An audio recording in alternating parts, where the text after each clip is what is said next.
Yahvé Nissi, Jéhovah Nissi, l'Éternel notre bannière, l'Éternel notre étendard, l'Éternel notre drapeau, l'Éternel notre protection, l'Éternel notre signalisation. En tout cas, avec sa présence, nos ennemis fuient. Le malheur passe outre. Nous allons lire Exode chapitre 12, à partir du verset 1.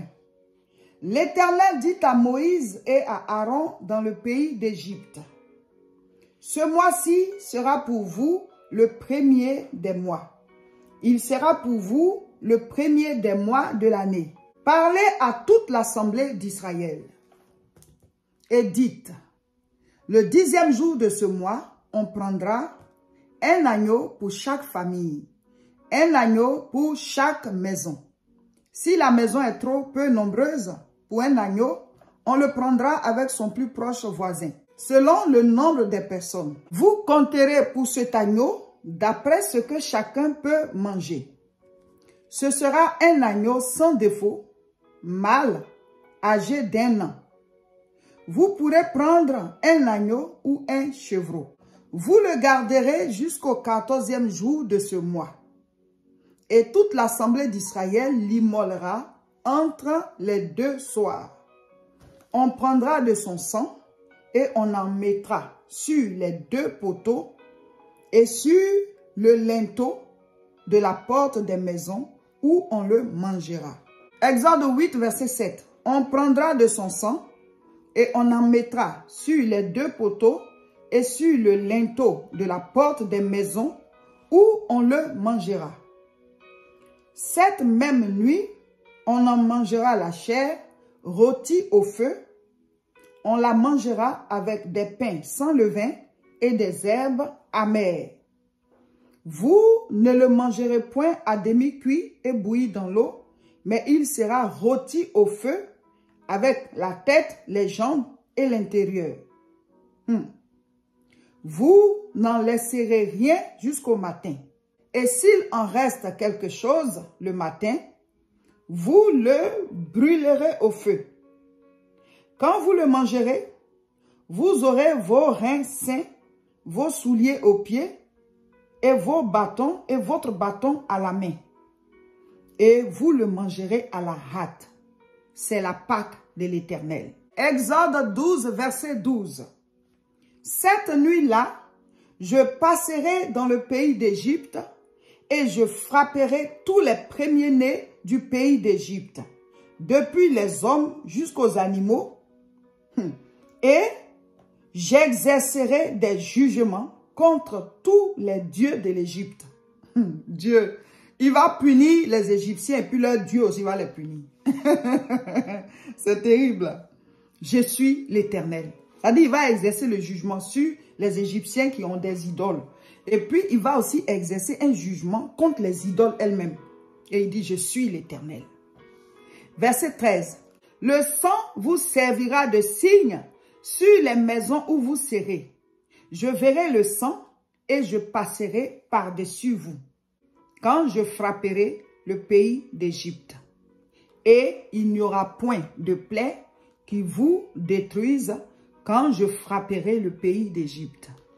Vous voyez ici, c'est un exemple clair de la bannière.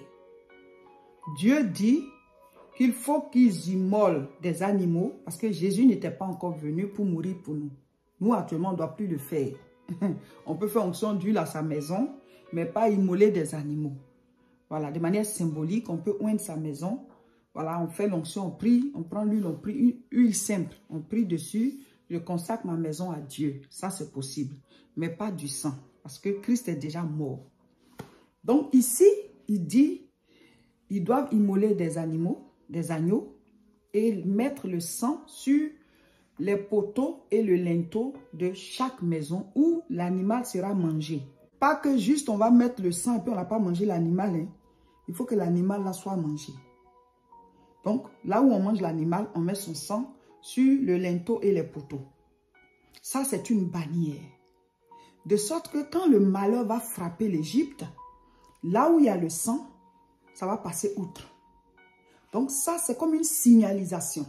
C'est Je ne sais pas comment je vais vous expliquer, mais je vois que vous comprenez. Voilà. C'est une marque pour dire que passe, malheur, ici tu ne rentres pas.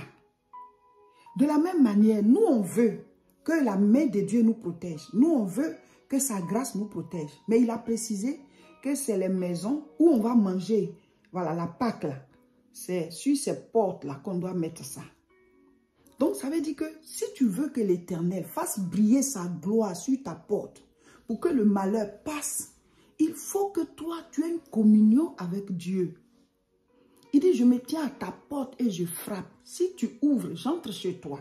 Je soupe avec toi et tu soupes avec moi. Il faut que la Pâque soit mangée. Il faut que Jésus-Christ soit dans vos cœurs. Alors, son sang sera sur vos maisons et le malheur va passer outre. On veut souvent que Dieu nous protège, mais en même temps, on ne veut pas manger la Pâque avec les herbes amères là. On ne veut pas se sacrifier à Dieu. On ne veut pas renoncer au mal. On ne veut pas renoncer au péché. Mais on veut que l'Éternel soit notre étendard. Ce n'est pas possible. Il faut que la Pâque là soit mangée avec des herbes amères, avec tout ce qui est dedans, rôti, mais pas bien rôti. On mange ça. C'est pas un bon repas. Mais en fait, c'est pour leur montrer que il y a un prix pour que Dieu soit ton Dieu là. Tu dois te consacrer. Et ce n'est pas facile. Mais il faut que tu l'acceptes. De renoncer au péché et de se laisser discipliner par ses lois. Alors, il est ton étendard. Yahvé Nissi, Jéhovah Nissi, l'Éternel mon étendard. Soyez bénis. YouTube, La Moisson TV. Facebook, Réseau International Richesse.